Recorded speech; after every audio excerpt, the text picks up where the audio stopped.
friends, welcome to yet another interesting episode from Complex Systems. I'm Sri Lakshmi Chandran and ഇന്ന് ഞങ്ങൾ വന്നിരിക്കുന്ന ഒരു വ്യത്യസ്തമായ ടോപ്പിക്കുമായിട്ടാണ്. യൂഷ്വലി കൺസ്ട്രക്ഷൻ എന്ന് പറയുമ്പോൾ നമ്മുടെ മനസ്സിൽ ആദ്യം വരുന്ന പിക്ചർ എന്ന് പറയുന്നത് rolls of chart paper, pen and പെൻസിലൊക്കെ വെച്ചിട്ടുള്ള വരയും കുറിയും ഒക്കെയാണ്. ഇതിൽ തന്നെ ഒരുപാട് ലൂപ്പ് ഹോൾസ് ഉണ്ടാവാം, ഒരുപാട് tedious ആണ് ഇത് ചെയ്യാനായിട്ട്. അപ്പോൾ ഇത് പണ്ടത്തെ കാലം. ഇപ്പോഴത്തെ ലേറ്റസ്റ്റ് ആയിട്ടുള്ള ഹെഡ്ലൈൻസ് ഹിറ്റ് ചെയ്യുന്ന ടോപ്പിക്കാണ് BIM അഥവാ ബിൽഡിംഗ് ഇൻഫർമേഷൻ മോഡലിംഗ്. BIMനെ പറ്റി കൂടുതൽ സംസാരിക്കാനായിട്ട് നമുക്ക് ട്രൈഡാക്സ് എഞ്ചിനീയറിംഗ് സോഫ്റ്റ്വെയർസിന്റെ CEO ആയ മിസ്റ്റർ വിപിൻ ഗസ്റ്റ് ആയിട്ട് കൂടെയുണ്ട്. So let us welcome mister Vipin. Hello sir, welcome to complex systems. Hello. So sir, basically what is BIM? BIM എന്ന് വെച്ചാൽ it's nothing but building information modelling എന്നാണ് അതിന് പറയുന്നത്. ബേസിക്കലി അതിനൊരു ഹിസ്റ്ററി പറയണം BIMനെ പറ്റി മനസ്സിലാവണമെങ്കിൽ. ഒരു കോമൺ ഒരു മാനിന് മിക്കവർക്കും CAD എന്ന് കേട്ടിട്ടുണ്ടാവും. CAD is computer aided designing എന്നാണ് അതിനെ പറയുന്നത്. അതായത് കമ്പ്യൂട്ടറിൻ്റെ സഹായത്താൽ ഡിസൈൻ ചെയ്യുന്ന എന്തിനേയും നമുക്ക് CAD എന്നുള്ള രീതിയിൽ പറയാം. അതായത് നമുക്ക് പണ്ടത്തെ കാലത്ത് എൻജിനീയേഴ്സ് അവരുടെ ഐഡിയാസും അവരുടെ ഡിസൈനും ഫാക്ടറിയിലേക്കോ കൺസ്ട്രക്ഷൻ സൈറ്റിലേക്കോ എത്തിച്ചുകൊണ്ടിരുന്നിരുന്ന ഒരു വഴിയാണ് ഡ്രോയിങ്. എന്തും നമ്മൾ വരച്ചുകൊണ്ടാണ് കമ്മ്യൂണിക്കേറ്റ് ചെയ്തുകൊണ്ടിരുന്നത്. അത് അവരുടെ ലാംഗ്വേജ് ആയിട്ടാണ് അറിയപ്പെടുന്നത്.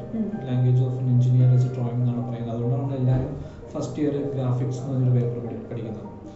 അപ്പോൾ അത് പണ്ടത്തെ കാലത്ത് നമ്മൾ ഡ്രോയിങ് ബോർഡിൽ വലിയ ഡ്രോയിങ് ബോർഡിൽ പേപ്പറും പേനയും സ്കെയിലും സെറ്റ് സ്ക്വയറും ഉപയോഗിച്ചിട്ടാണ് ഇത് വരച്ചുകൊണ്ടിരുന്നത്.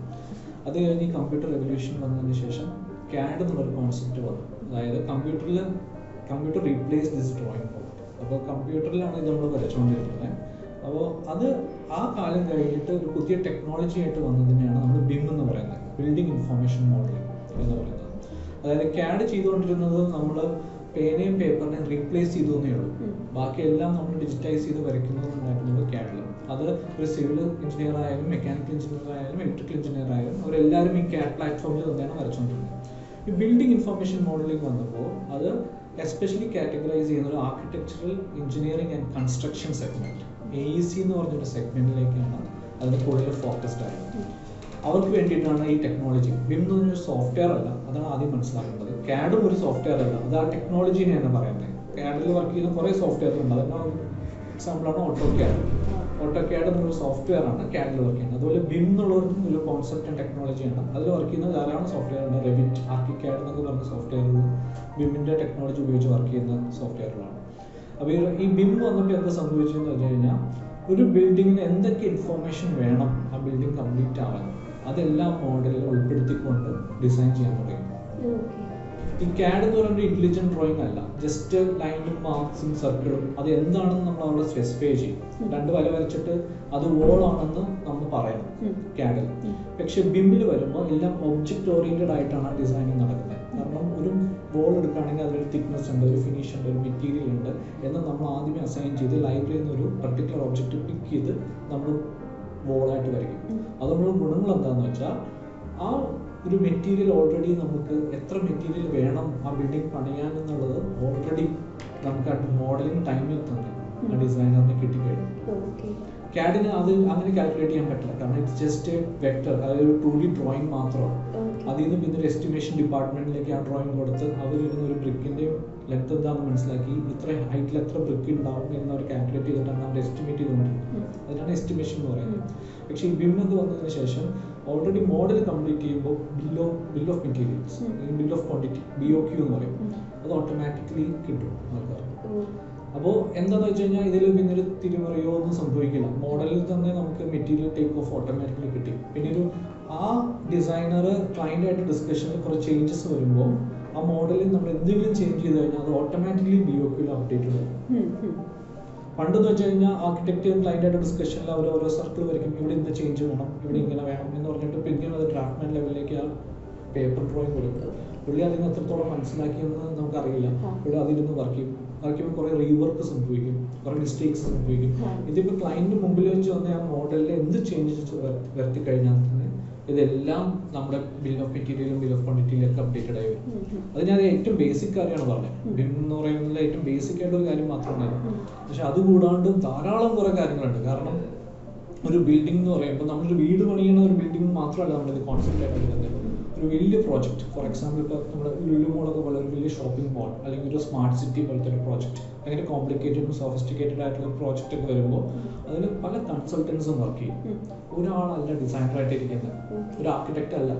ഒരു ആർക്കിടെക്റ്റ് ഉണ്ടാവും, ഒരു സ്ട്രക്ചറൽ എഞ്ചിനീയറിംഗ് ടീം ഉണ്ടാവും, ഒരു MEP mechanical electrical and plumbing എന്ന് പറയും ഒരു ബിൽഡിങ്ങിൽ, ആ ഒരു ടീം ഉണ്ടാവും. Heat ventilation and air conditioning അങ്ങനത്തെ ഒരു ടീം ഉണ്ടാവും.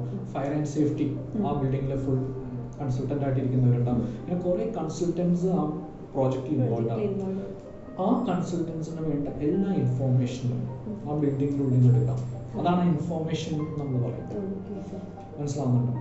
അപ്പോൾ ബിൽഡിംഗ് ഇൻഫോർമേഷൻ എന്ന് ഉദ്ദേശിക്കുന്നത് ഇപ്പോൾ ഒരു കോൺട്രാക്ടറിനെ സംബന്ധിച്ച് മെറ്റീരിയൽസ്, എത്ര എമൗണ്ട് ഓഫ് മെറ്റീരിയൽസ് ആയിരിക്കും പുള്ളിയുടെ മെയിൻ കൺസെപ്റ്റ്. പുള്ളിക്ക് സ്ട്രക്ചറൽ ഡീറ്റെയിലിങ്ങോ അല്ലെങ്കിൽ ഇതിൽ ഡക്റ്റ് MEP എഞ്ചിനീയർ ചെയ്യാൻ പോകുന്ന കാര്യത്തെക്കുറിച്ചൊന്നും പുള്ളി അത്രയ്ക്ക് ബോധേഡ് ആയിരിക്കില്ല. പുള്ളിക്ക് എത്ര ചാക്ക് സിമെൻറ്റും എത്ര കമ്പിയും അങ്ങനത്തെ കാര്യങ്ങളൊക്കെ ആയിരിക്കും പുള്ളി ഒരു ബേസിക് ആളെന്ന് തന്നെയായിരിക്കും പുള്ളിക്ക്. അതായിരിക്കും ആ മെറ്റീരിയൽ പുള്ളിക്ക് ഉണ്ടാവും, ആ ഇൻഫർമേഷൻ പുള്ളിക്ക് എടുക്കാം. ഫോർ എക്സാമ്പിൾ MEP എഞ്ചിനീയറിനും ഡക്റ്റ് എങ്ങനെ ആ ബിൽഡിങ്ങിൽ കൊണ്ടുപോകണം എന്നുള്ളതായിരിക്കും പുള്ളിയുടെ കൺസേൺ. പുള്ളിക്ക് ആ ഇൻഫർമേഷന് വേണ്ടിയുള്ള ഡീറ്റെയിൽസ് മുഴുവൻ ആ മോഡലിലുണ്ട്. അങ്ങനെ പോകും. സ്ട്രക്ചറൽ എഞ്ചിനീയറിനെ സംബന്ധിച്ച് കോളംസും ബീംസും എവിടെയൊക്കെയാണ് വേണ്ടത്, അല്ലെങ്കിൽ ആ ഇൻഫർമേഷനാണ് ആ മോഡലിൽ മച്ച് മോർ കൺസേൺ. പുള്ളിക്ക് ആ ഇൻഫർമേഷൻ മാത്രം എടുക്കാൻ പറ്റും. അപ്പോൾ ഒരു വലിയ പ്രോജക്റ്റിൽ പല കൺസൾട്ടൻസും സെയിം മോഡലിൽ വർക്ക് ചെയ്യാൻ പറ്റുക എന്നുള്ളൊരു കോൺസെപ്റ്റാണ് ബിം നമുക്ക് തരുന്നത്. Okay sir. So that comes to my next question. അപ്പോൾ concurrently many people ഈ BIM project at the same time access ചെയ്യാൻ പറ്റുമോ ഒരു ഫയലിൽ തന്നെ? അതെ, അതാണ് ഇതിന്റെ മെയിൻ. എന്നാലേ അതിന് അഡ്വാൻറ്റേജ് ഉള്ളൂ. ആക്ച്വലി പല കൺസൾട്ടൻസ് വർക്ക് ചെയ്യുമ്പോൾ പലരും പല രീതിയിൽ വർക്ക് ചെയ്യുകയാണെങ്കിൽ ഇതിൻ്റെ ഒരു അഡ്വാൻറ്റേജ് ആക്ച്വലി അവിടെ വരുന്നില്ല. ഈ പറഞ്ഞ എല്ലാ ഡിസിപ്ലിനും ഒരേ മോഡലിൽ വർക്ക് ചെയ്യുമ്പോഴാണ് ഇതിൻ്റെ ഏറ്റവും ഒപ്റ്റിമം ആയിട്ടുള്ള ഒരു യൂസേജ് നമുക്ക് കിട്ടുന്നത് ഈ ടെക്നോളജിയുടെ. അതായത് അതിൻ്റെ വേറൊരു കോൺസെപ്റ്റ് ഞാൻ പറയുകയാണെങ്കിൽ, നമ്മൾ എപ്പോഴും ഒരു CAD എന്നുള്ള കോൺസെപ്റ്റിൽ നമുക്ക് 3 axis X, Y and Z നമ്മൾ 3D മോഡലായിട്ട് വരെ ക്രിയേറ്റ് ചെയ്യാം. ഒരു ബിൽഡിംഗ് 3D നമ്മൾ കണ്ടിട്ടുണ്ടല്ലോ.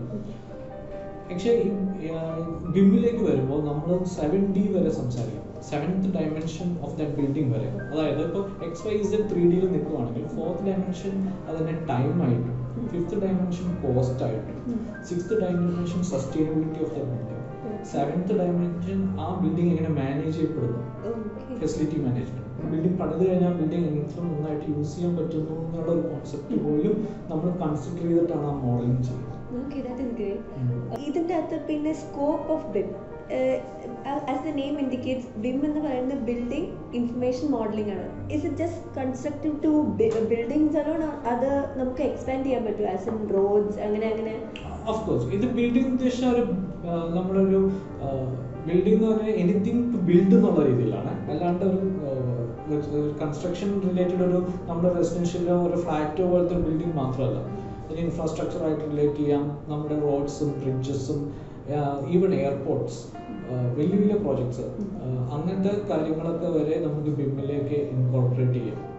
ഇതൊരു ഈ പറയുകയാണെങ്കിൽ നമ്മൾ ബിൽഡിംഗ് ഇൻഫോർമേഷൻ മോഡലിംഗ് എന്ന് പറയുന്നത് AEC, architectural engineering and construction എന്നുള്ള സെഗ്മെന്റിനെയാണ് നമ്മൾ അഭിസംബോധന ചെയ്യുന്നത്.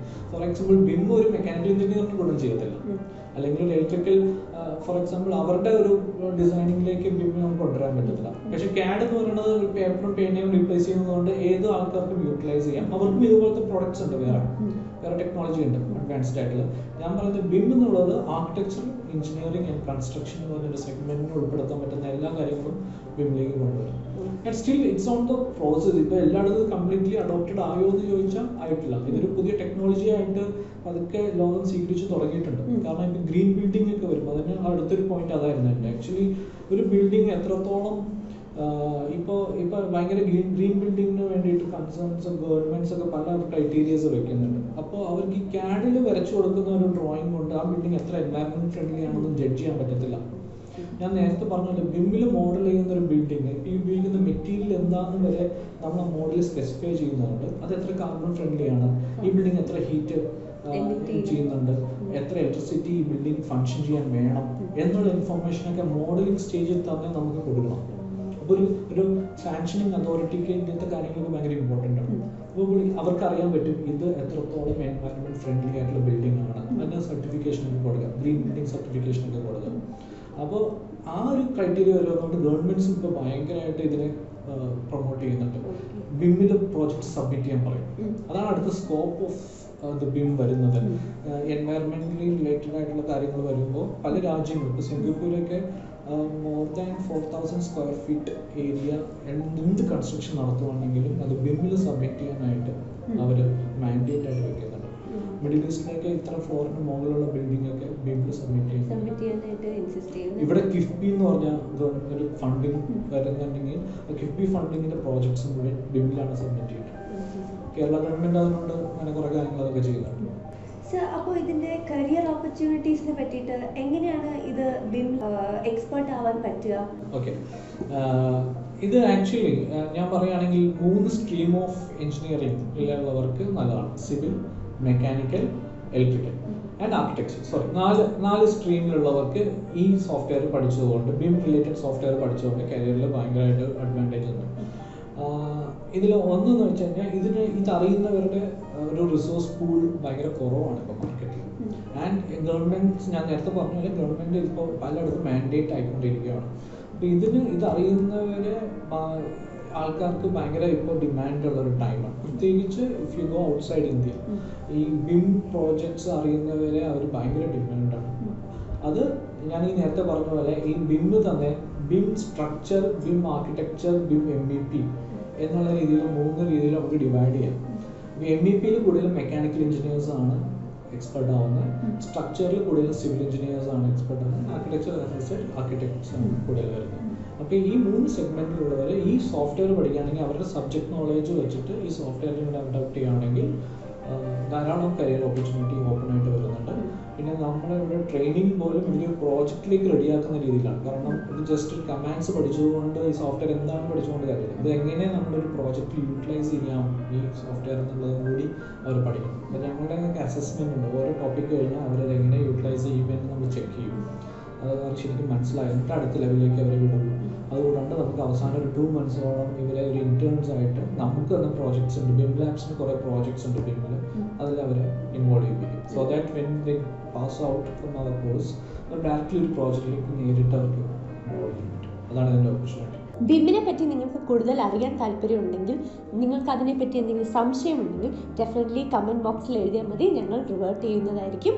ഇതുപോലെയുള്ള ഇൻട്രസ്റ്റിംഗ് വീഡിയോസിനായിട്ട് ഞങ്ങളുടെ ചാനൽ സബ്സ്ക്രൈബ് ചെയ്യണം. ഈ വീഡിയോ നിങ്ങൾക്ക് ഇഷ്ടപ്പെട്ടെങ്കിൽ ലൈക്ക് ചെയ്യണം, ഞങ്ങളെ സപ്പോർട്ട് ചെയ്യണം. Thank you.